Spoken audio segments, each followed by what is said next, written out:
Well, let me ask you a question that might be an absolutely ridiculous question to ask this time of year. Is anybody else tired? Anybody else just really tired? A week from this coming Tuesday, May 17th, Amanda and I will celebrate our 19th anniversary together. So congratulations to her on that. And when we got married, Amanda was 23. I had just turned 24, and we thought May's a beautiful time to get married. It's a wonderful time to get married. After we've had kids, we've realized that May was probably one of the worst times that we could get married. There is no time to celebrate anything in the month of May. Is anybody else weary? Anybody else just kind of feeling weary, right? I've heard it said, the old adage, if you don't take rest, rest will take you. It's ironic. I've actually had the flu this week, and so rest has taken me this week. But is anybody else weary? Anybody else just kind of generally burdened with life? You're just kind of feeling generally burdened with life, or like this bone deep tiredness, not just in your body, but it's seeped into the depths of your soul. Is anybody else feeling that? Because the reality is we get to this time of year for so many of us, and we have just gone at such a fast pace over and over and over again, and we've crammed so many things into our schedules, and in order to enjoy life, we've put everything that we can into our lives, but at the same time, when we get to moments like this, it's like we've put so many things into our lives that we can't enjoy the things that we're trying to do anymore. And when we've maxed out like every piece of time, we do all these things because we want to maximize our family life together, and we pack out our calendars and our schedules, and we get to this time of year and we realize we're not even seeing each other. Like we're just like ships passing in the night. That's how we are doing family life. And the problem is, like, we fill our calendars, we fill our schedules, and the more clutter there is, the more that we realize this. Life's actually better with some breathing room, isn't it? It's actually better with some breathing room. And here's the reality for all of us. We've all got limits. Now, you might be thinking, I'm a high capacity person. I can do a lot of things. I can manage a lot of things. And I don't disagree with you. I bet you are a high capacity person. But even the most high capacity people have limitations, right? And if we're not careful, we can completely redline our lives with our schedules and our calendars and our finances and our to-do lists. And we can end up missing out on the enjoyment of life that we're actually looking for to begin with. I don't know if you've noticed this. I'm sure you have, because it's the most common way that people greet each other. It starts like this: how you doing? What's the response back? How are you? Well, I'm good, but I'm really busy. I'm really busy. It's the most common response to that question, how are you? I'm busy, just busy. I always like when people start it this way. They say, hey, you keeping busy? Like as if keeping busy and being busy is the pinnacle of life as we know it. Here's the interesting thing that's happening. Social scientists are recognizing that busyness and hurry are actually becoming an epidemic in our culture. So no joke, social scientists, psychologists, psychiatrists, mental health professionals, they're now diagnosing people with something that's called hurry sickness. The term hurry sickness was actually coined back in the 50s by the same cardiologist who noticed there was a link between stress and type A personalities and major cardiac events. So half a century ago, imagine this, half a century ago, things were much slower. And even then, somebody began to notice hurry sickness. Imagine what he would think of life today. There's a couple definitions floating around about hurry sickness. I just want to share a couple of them with you. The first one is, it's a behavior pattern characterized by continual rushing and anxiousness. Another one is, it's a malaise in which a person feels chronically short of time and so tends to perform every task faster and to get flustered when encountering any kind of delay. Hurry sickness. Here's a third one. This is actually the definition given by that cardiologist over 50 years ago.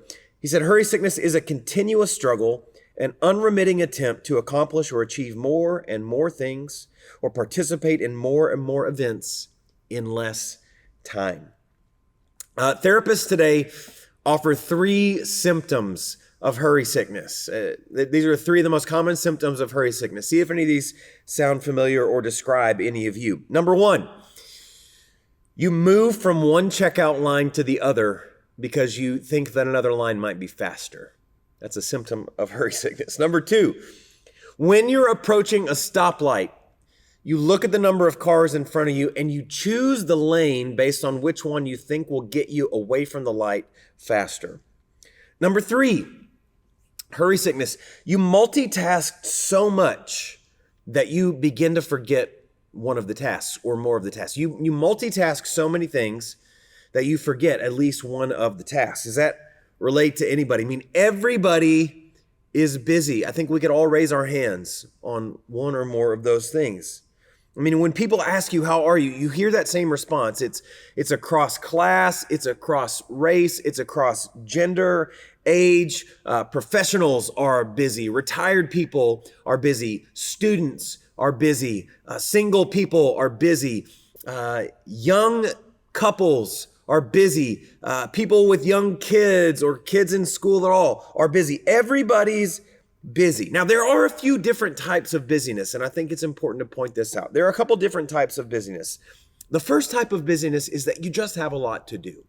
You just have a lot to do, but at the end of the day, you're really giving your life away to something that matters. And the things that you do, if you're to evaluate all of your tasks and to-do list, you would say, I'm really busy, but everything I'm doing is something that matters. In that definition of busy, Jesus himself was busy, right? But then there's the second definition of busyness, and I think this is the more common type of busyness, and it's pathological busyness, right? It's that there's not, it's not that there's not enough to do, it's that there's too much to do. There's actually too much stuff for you to actually accomplish. And so with pathological busyness, as we find it and face it, the only way to cram it all in is to speed up our mind, to speed up our body, our thinking, our acting, our doing to this frenetic, unsustainable pace. Ruth Haley Barton wrote a book several years ago, or a few years back, and the name of the book is Strengthening the Soul of Your Leadership. And in the book, she wrote 10 signs that you're moving too fast. See if you can relate to any of these signs. Irritability, just irritable, especially with the people that you're closest to. Hypersensitivity, it doesn't take much to set you off. Defensiveness, like your first mode is to go into defensive mode. Restlessness, it's like you literally can't even rest, even when and if you try. Compulsive overworking, right? You don't know when to stop, or maybe you just literally can't stop working. Emotional numbness. You begin to notice that you can't feel. You're losing the ability to feel. You don't have time to feel. You don't have empathy for other people. Escapist thoughts or behavior, right? And so in order to just kind of escape the pressure of life, you're turning to substances, you're turning to alcohol, you're turning to pornography, you're turning to other behaviors. You're just imagining yourself anywhere else other than where you are. Out of order priorities. And so maybe with that, you're always getting sucked into the tyranny of the urgent rather than focusing on what's truly important. You're not able to attend to basic human needs like sleep, for instance. Did you know that before Edison invented the light bulb, the average person, the average American slept 11 hours per night? That average is down to 7 now, and most of us feel good if we even get 7 hours of sleep. You're hoarding energy. That's another sign that she said, which is like you're conserving energy and you're anticipating how drained you're going to feel later, and so you kind of hoard the energy. And finally, she said a sign that you're moving too fast is a slippage in your spiritual practices. All right, because here's what happens is the busier we get and the more in a hurry we get, and the more things we're trying to cram into our schedule, what's the first thing to go? It's things like prayer. It's things like worship. It's things like doing anything, spending any time to intentionally listen for the voice of God. Ronald Rolheiser is a Catholic theologian and an author, and he wrote this. I'm going to put it up on the screen. He said, "Today, a number of historical circumstances are blindly flowing together and accidentally conspiring to produce a climate within which it is difficult not just to think about God or to pray, but simply to have any interior depth whatsoever. We, for every kind of reason, good and bad, we're distracting ourselves into spiritual oblivion. He went on to say, it's not that we have anything against God or depth or spirit. We would like these. It's just that we are habitually too preoccupied to have any of these show up on our radar screens. We're more busy than bad. We're more distracted than non-spiritual. We're more interested in the movie theater, the sports stadium, and the shopping mall and the fantasy life they produce in us than we are in church. Pathological busyness, distraction, and restlessness are major blocks today within our spiritual lives. Dallas Willard was just an amazing thinker and Christian philosopher in the 20th century. He's this incredibly brilliant and faithful human. And if you've never read any of Dallas Willard's books, you should absolutely pick something up by Dallas Willard. And he was once asked by a mentee of his, what's the greatest challenge to spiritual life today? His mentee basically said, what do I need to do to become the person that I want to be? And Dallas Willard responded on the phone, you must ruthlessly eliminate hurry from your life. There's a pause on the other end of the conversation. And the voice on the other said, okay, I got it. Cool. What else should I do? And Dallas Willard responded like this. He said, there is nothing else. Hurry is the great enemy of the spiritual life in our day. You must ruthlessly eliminate hurry from your life. Hurry is the greatest spiritual enemy of our day. I wouldn't have guessed that. But I think if we all stopped long enough and thought about it, we understand this on a gut level, because here's what's happening to us. Rather than leading us to experience more life, right, this habitual state of hurry that we're in, it's actually stealing life from us. Have you noticed this?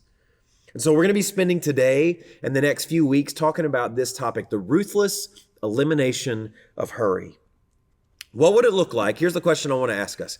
What would it look like to ruthlessly eliminate hurry from our lives? We're basing this series, these next few weeks, on this incredible book by John Mark Comer. That's the title of the book, The Ruthless Elimination of Hurry. And I just want you to know, this is one of the single most important books I think I've ever read. And I can't encourage you strongly enough. I just want to encourage you to pick this up and read it in the month of May. It's an easy read. It's a quick read, but it's such an important read. And we're going to be talking about this over the next few weeks. Well, here's the question. What does any of this have to do with following Jesus?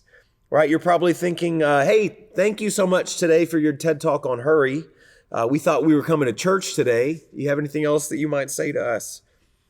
Well, the interesting thing is, I think Jesus has a lot to say about chronic hurry, about the epidemic of hurry. I think Jesus has some important words to speak to those of us who can't seem to slow down. Now, to start, just some context for what I want to share with you today. It's important to know that Jesus was a Jewish rabbi. Jewish rabbis in the first century, when Jesus lived, had two things. Jesus had two things. Number one, he had what was called a yoke, Y-O-K-E, not like an egg yolk, but a yoke. It's the same as what would be put on a team of oxen to pull a plow, a yoke. In the first century, a rabbi's yoke was his teachings on life. Basically, his teachings on how to be human. So how to shoulder and carry all the weight and the demands of being human. So rabbis would teach on things like money and marriage and sex, and they would teach on divorce and prayer and government, and they would teach on conflict resolution and just a number of things that people faced in their ordinary life. So number one, Jesus had a yoke. Number two, Jesus had apprentices. He had apprentices. And there were three goals of every apprentice of every rabbi in the first century. They can be summed up in three words: be, become, and do. The three goals of every apprentice, every disciple. Number one, be with the rabbi. Number two, become like the rabbi. And number three, do what the rabbi would do if he were you. Be, become, and do. And what Jesus promised to all of his apprentices, he said, if you will be with me, if you will become like me, and if you'll try to do what I would do if I were you, then you'll find life in a way that you've never experienced it before. So he made that invitation over and over. So everywhere the rabbi went, everywhere that Jesus went, he made this invitation to people. Come follow me. Come follow me. In other words, come and be my apprentice. Come and be with me, come and become like me, and come learn how to do what I would do if I were you. Well, that leads us to Matthew chapter 11, which is what I want to share with you today. Some of Jesus' most important words speaking into the life of hurry that many of us lead. Jesus offers this invitation in Matthew chapter 11. Listen to these words. Come to me, all you who are weary and burdened, and I will give you rest. Take my yoke upon you, my yoke, my teachings. Take my teachings upon you and learn from me. For I am gentle and humble in heart, and you will find rest for your souls. For my yoke is easy and my burden is light. I'm going to read that again. I actually want to ask you to close your eyes. Close your eyes and take a breath. Hear these words again. This is the invitation. You've got a couple invitations on the table, right? You've got an invitation from the life of hurry. This is an invitation from Jesus. Listen to these words again.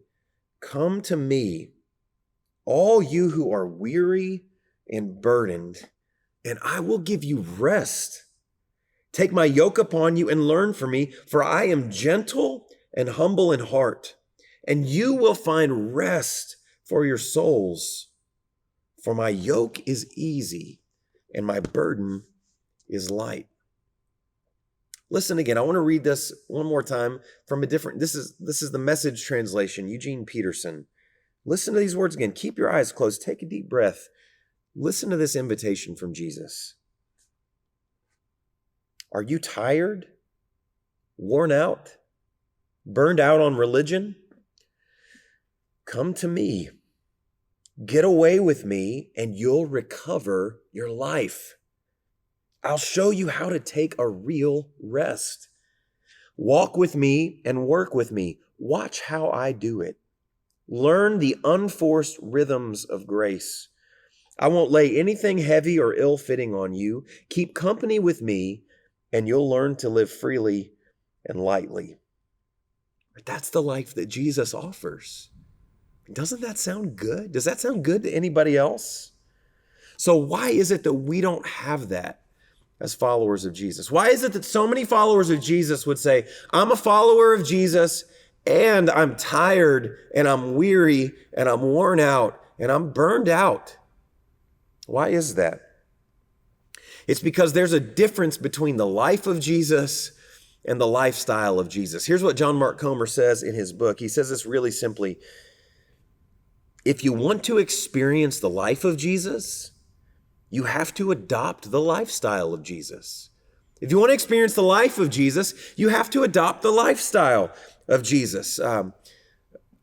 Andrew Bumbelow is a name that's known in Tennessee running circles. Andrew was a high school running phenom in the state of Tennessee. He still holds the state record for cross country, for a 5K in cross country from his senior year of high school. He ran the 5K out of the steeplechase in Nashville in a time of 14 minutes and 14 seconds. Absolutely incredible. Andrew went on to run at Georgetown, and then he went to run professionally for Nike, and I've just kind of followed his career, and I love watching Andrew run, and I love watching his teammates run. He ran at Georgetown, he ran in the Olympic trials, and I've always been just amazed when I see these people run. They look like gazelles, right? It's almost effortless the way that they run, and they look good, and it's just incredible. And I've thought as I've watched them run, man, I want to be a runner, right? I want to be able to run like that. I want to have that endurance. I want to have that physique. I'd love to look like they look and be able to run like they run. Here's the problem. I also want to eat as much Chicago pizza as I want. And when it's raining outside, I don't want to run. When it's cold outside, I don't want to run. And when it's too hot outside, I don't want to run. And when it's too dark outside in the morning, I don't want to run. And when it's too light, too early, I don't want to run, right? I want the life of a runner. I want to look like a runner. I want to be able to do what they do, but I'm not willing to live the lifestyle that they live. I'm not willing to be dedicated in the same way that they're dedicated. If you want the life of a runner, you've got to learn to lead the lifestyle of a runner. Jesus would say the same thing. He's offering us rest. But if you want the life of Jesus, if you want the life that Jesus offers, you have to adopt the lifestyle of Jesus. This is a popular saying in business. Every system is perfectly designed to get the results that it's currently getting. Every system is perfectly designed to get the results that it's currently getting. John Mark Comer writes this in his book about the systems of our lives. Here's what he says. If the results you're getting are lousy, anxiety at a simmer, mild depression, high levels of stress, chronic emotional burnout, little to no sense of the presence of God, and inability to focus your mind on the things that make for life, etc., then the odds are very good that something about the system that is your life is off kilter.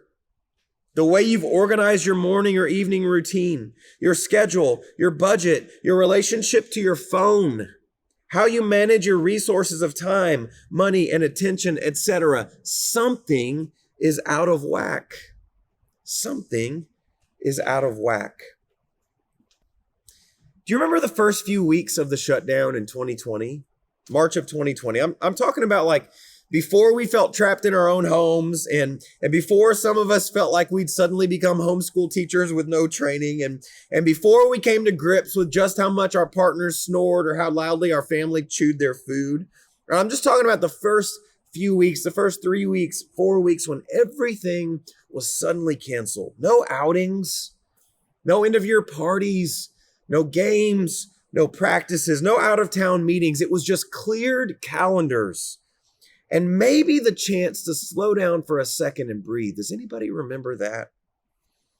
Right? Other than the uncertainty that people were feeling, and there was some real anxiety in the moment, but other than that, do you know what I heard from people more than anything else during that time? I heard relief. I heard people who were experiencing margin for the first time in a long time, maybe the first time in their adult lives. I heard a newfound appreciation for family time, right? A little bit later on in the pandemic, my family watched every Marvel movie ever made in release order in about a 6-week span. That was a lot of movie nights in one time that we never would have had the time to spend together to do that, had there not suddenly been margin created for us. Right? We hiked to every waterfall in Middle Tennessee. We went on bike rides together. We sat out on our porch. I picked up my guitar again and started to play and enjoy it. I listened to records on the record player. I made the time to read the Bible and pray every day and rekindle a love for God and a connection to Jesus. Like, were there challenges? Absolutely, there were challenges. But there was also something magical that began to happen when the world slowed down and my calendar suddenly cleared. Why did I feel that way? Because even in the difficulty of the moment, I felt a moment of being unburdened from my busyness. That's the invitation that Jesus offers. Come to me, all you who are weary and burdened, and I will give you rest. Take my yoke upon you and learn from me, for I am gentle and humble in heart, and you will find rest for your souls. For my yoke is easy and my burden is light. Listen, we're going to talk practically over the next few weeks about how we might actually begin to live into the invitation that Jesus offers, that we might be able to find the rest and unburden ourselves from hurry in the way that Jesus offers. Now, you might say, I'm way too busy in the month of May to come to your little series on hurry. You know that's funny, right? That's funny. Here's what I want to ask you to do today. This is what I want to ask you to do this week, actually. I want to ask you to do 2 things. Number 1, I want you to simply ask yourself, where do I need to slow down this week? Where do I need to slow down this week? Where do I need some breathing room? I want you to think about that. I want you to talk about that with your people. If you're in a small group, if you're in a village group with us, talk about that. Use that as a point of conversation. If you got a group of friends, maybe you're going to lunch after this, talk about that. Where do I need to slow down this week? If you're married, if you're in a significant relationship, talk about that with your partner, your significant other. Where do we need to slow down? If you got kids, talk about that with your kids this week. Where do we need to slow down this week? Just talk about that. And then the second thing I want to ask you to do is to actually practice slowing down. Right? Here's what I want you to do at least one time this week. Say no. I want you to maybe pull out your calendar and cancel something that's on your calendar this week. Like tell your boss that your pastor told you you had to, and you're not sure if you're allowed to argue with him about that. Like you can just say, hey, I'm unclear on the rules, and so I think I should probably just cancel this to be safe because I don't want to get in a wrong spot with God, and that's what my pastor told me to do. You can feel free to throw me under the bus like that. And then if you want, if you cancel something, in its place, just do something that you love, right? Take a nap, go for a hike, do something that you love to do, read a book, listen to some music, just sit down outside and enjoy it. I want to pray for us today. So I want to invite you to close your eyes, take a deep breath,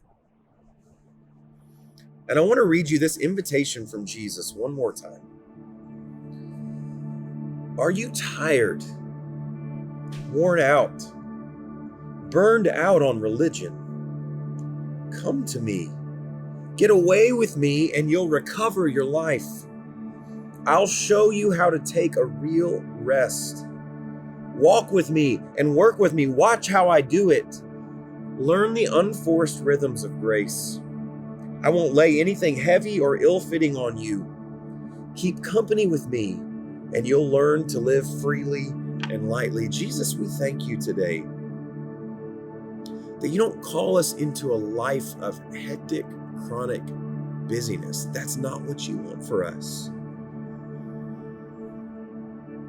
So God, I pray this week that you would help us to know and see where we need to slow down.